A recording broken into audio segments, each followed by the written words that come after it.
talking once again to Gus from Firewind. Gus, thanks for calling. Yeah, it's a pleasure, man. Thank you.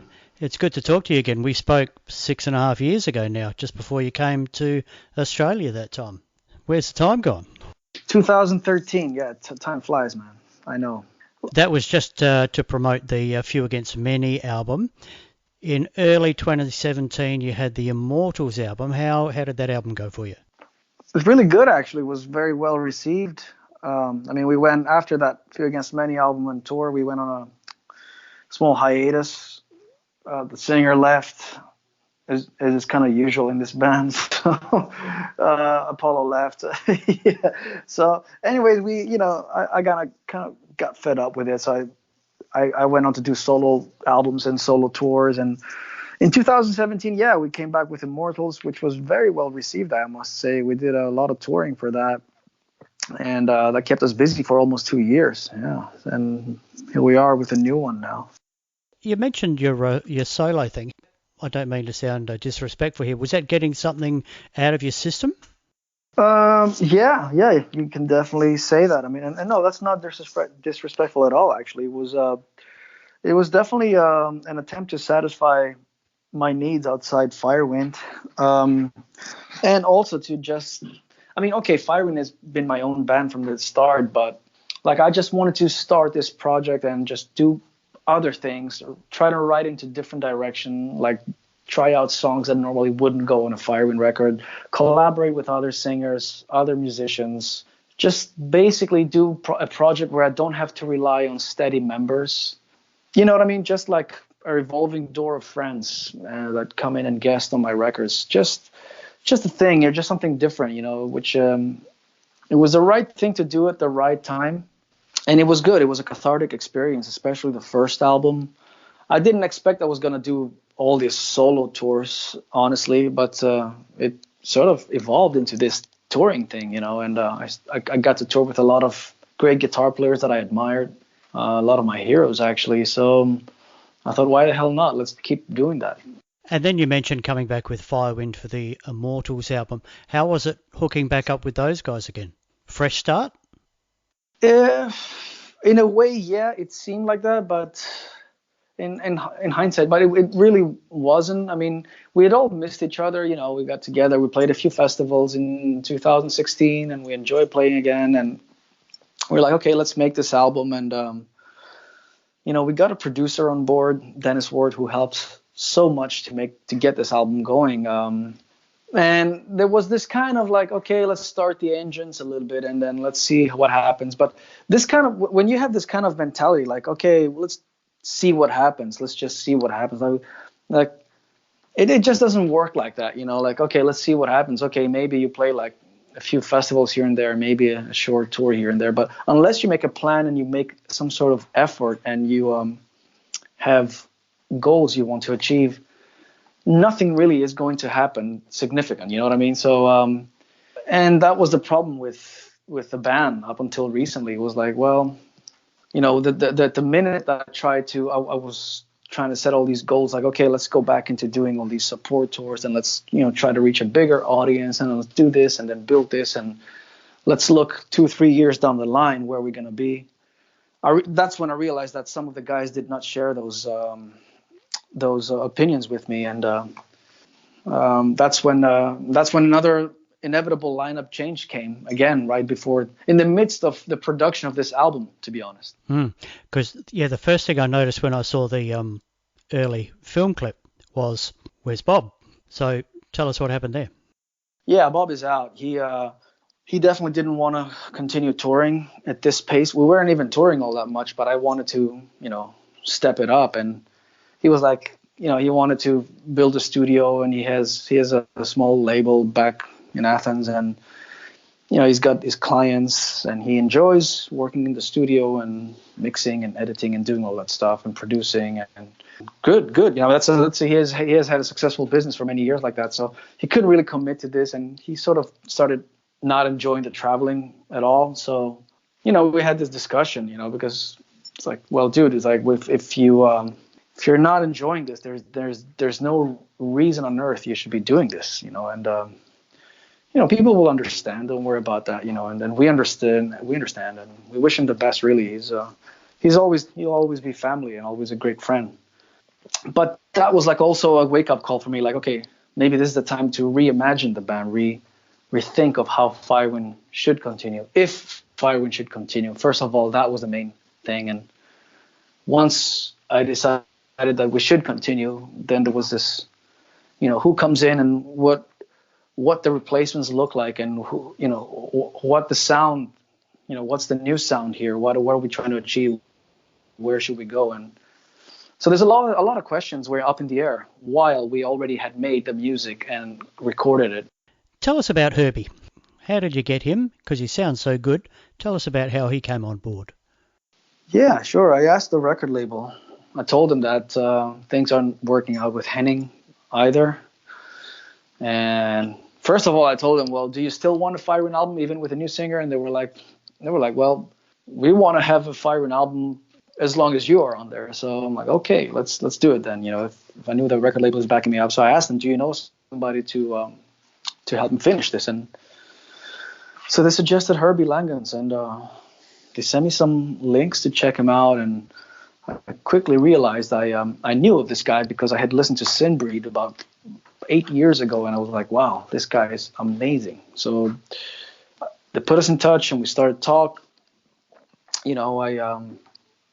It all happened very fast. I asked him to sing on one of our older tracks to see how he sounds. Then I tried to write something with him. I sent him like a new riff. The first song we wrote was Devour.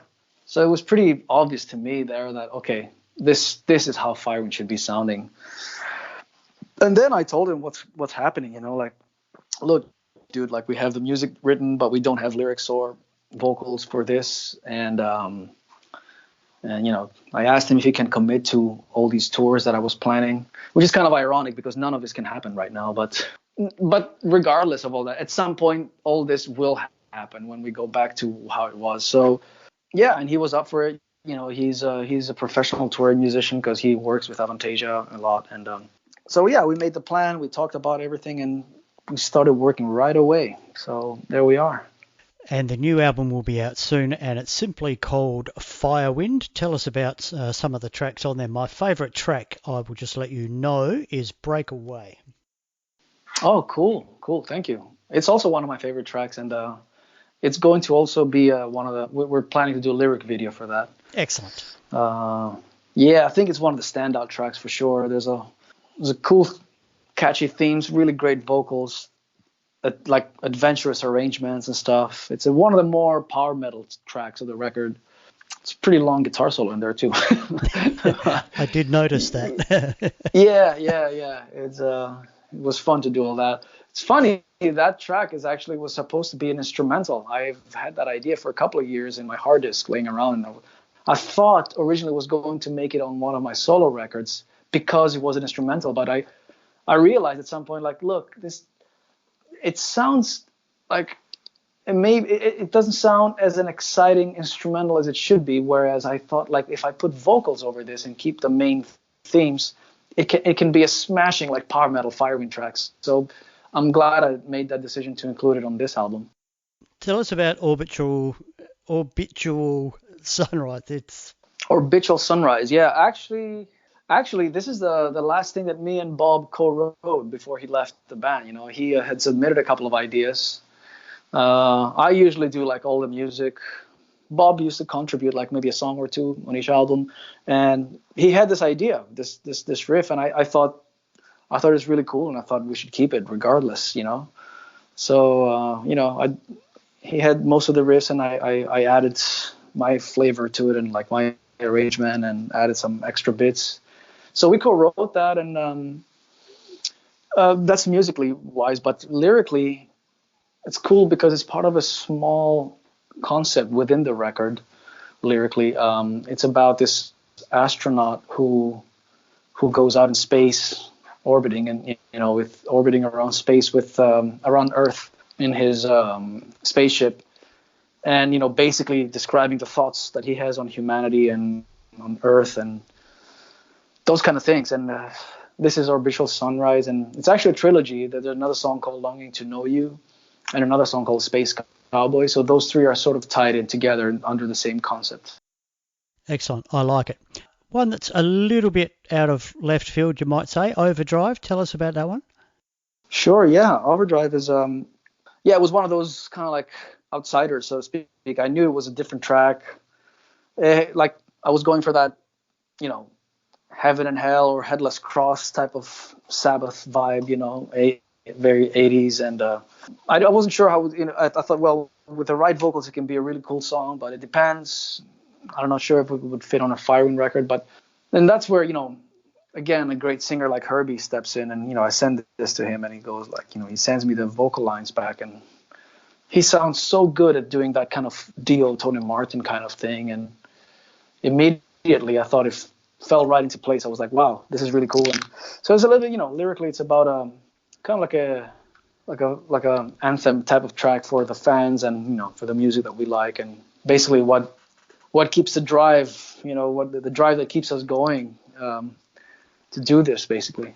So when is this album coming out now, and has the release date been delayed by all this that's happening in the world at the moment, or are you pressing on regardless? Yeah, not as far as I know. We're still aiming for May 15th, yeah. What happens then, though? This is the thing. As we touched on it before, with all these tours that you were all set to go on, and now you can't. Where is the light at the end of the tunnel? How far away is the end of the tunnel? Look, right now nobody knows. It's like, if doctors cannot predict, then I don't think a booking agent can predict. So it's like we just take it day by day. All I know is that we're going to put out new music, release it to the world. Hopefully it'll keep people in quarantine, keep them company. Maybe more people will check it out. Maybe people will pay more attention to it than they normally would. Well, I think so, because I've never listened to as many albums as I have in the last couple of weeks. And there you go. And I was also talking to a friend of mine from the record industry just like earlier today, and he said, well, it doesn't matter if you release your album in June or August, you still cannot tour, So, you might as well not release anything for, wait until all this is over. If you really have to be with, everything that's supposed to happen, like, I'm supposed to do it traditionally to release the album and tour. Okay, we're going to have to do it without the tour. Think about how many bands put out records and cannot tour, even in the normal worlds. So, and for us, we will tour. All these tours will just get postponed to next year. So I think fans will have to wait a little bit longer for us, and then we'll go back out there and do it. I hope people can stay safe right now and keep listening to music because it's good company. Gus, thanks for talking to me. Good luck with the album, and good luck when you get to tour again. We're all going to be like caged animals let out. Yeah, for sure. Thanks so much, my friend. Hey, thanks, mate. You have a great day. You too. Bye-bye.